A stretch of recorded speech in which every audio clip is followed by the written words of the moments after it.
Welcome to the Village People's Weekly Roundup Part 2. You've reached Talking with Dr. Terry, 180 Seconds to a Better You, message number 161. I'm Dr. Terry Wurzbacher. So let's continue on this week's calls. On the straw, Karen astutely wondered how many lives will be changed by this movie, and I hope it's a lot. April elaborated on what I was saying by telling us that if a person we like messes up, it seems to make them more likable. If a person we don't like messes up, then it makes them less likable. I thought that was really interesting, and it probably is true. I'll have to observe some more on that. Both Frank and Tim reported that the story about the train came from Stephen Covey's 7 Habits of Highly Effective People.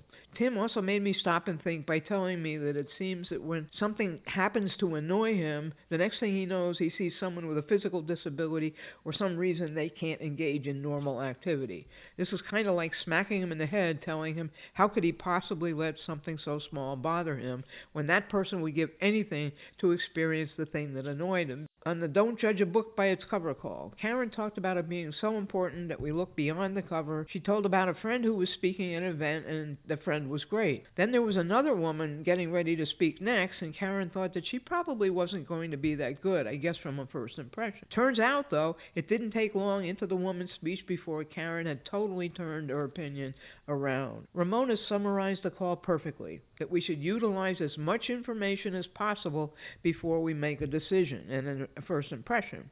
Aaron talked about a program he used to have called Savor. It was for couples, and he would send them to a restaurant telling the waitstaff there not to rush them, but let them savor the experience.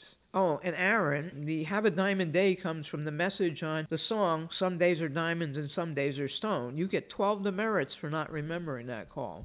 Karen, as usual, had great comments, but the one that struck me the most was that often we keep carrying our burdens without even examining them in light of how we've changed. But then Marilyn found that often we'll get rid of one emotion that's causing problems, that's one emotion maybe that's hiding in a pocket, only to find there's another emotion underneath. I thought that was brilliant too. These burdens and emotions can splinter off as well.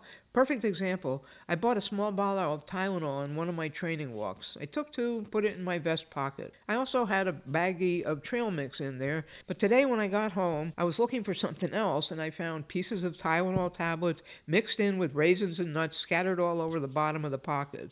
The cap had come off the bottle, and the baggie had ripped. As a result, everything was spread all over, not only adding to the vest's weight, but also hiding away to rot or be found later. I think many of our burdens act like this as well. Have a diamond week, everybody.